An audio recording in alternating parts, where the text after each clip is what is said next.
अस्सलाम वालेकुम फ्रेंड्स, क्या हाल है? खैरियत है? ठीक हो? मिजाज ठीक है? मैं हाँ तुहाडा नियाज़मंद खिजर भाई भला हाजिर थे हैं वीडियो दे नाल ते चंद अरसा मसरूफ़ रह गए हैं दोस्तों। गुफ्तगू नहीं थी सकी, सब्सक्राइब किया करो चैनल को भी ते गाल भी सारी सुनी करो, समझी करो। ते असा हुण सैटल थी गया इंशाअल्लाह इस्लामाबाद। ठीक है दोस्तों, ये तो को सब मंजर दिखेंदे पे हैं मल्टी गार्डन B17 दे B17। ठीक है सही।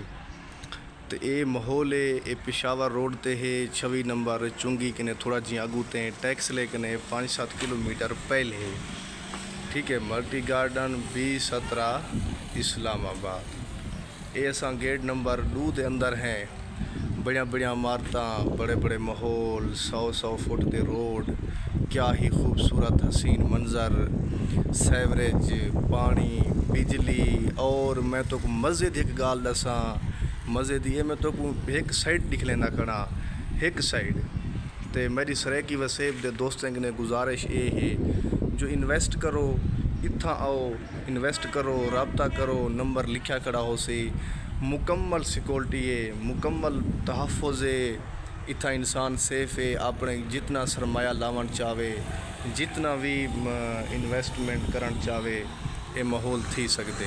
दोस्त आवन देखें ते बड़े बड़े प्लाजे हैं, बड़ा माहौल है। तो असल गुजारिश ये है जेरे वसेब सारे दे दोस्त इलाके अपने इलाके उत्था इन्वेस्ट करें करोड़ें दी, वो फजूल करें। इत्थों दी मैं तो सिचुएशन समझे सा इंशाअल्लाह। कोई दोस्त आवन चाहे संग रिहाइश भी है, खावन पीवन का बंदोबस्त भी है, सम्मन उठन का बंदोबस्त भी है। सारे दोस्त आवन डिजी खां, मुल्तान, मुजफ्फरगढ़, लिया, तौसा, राजनपुर, रुझान, जितने सारे सरायकी बेट के लोग हैं सारे ही आ सकते हैं। तो इन बारे वाला मज़ीद मैं तो कुछ समझे सा इंशाअल्लाह। मकसद ये हा मोटरवे दे नाल ये इलाका, इतना सोहना जिहा घर बनाओ। और मैं तो कुछ दसा इत्थों का जो मौसम है ना, ऐसा बेहतरीन मौसम है, ऐसा बेहतरीन निज़ाम है कुदरत का, सुबहान अल्लाह।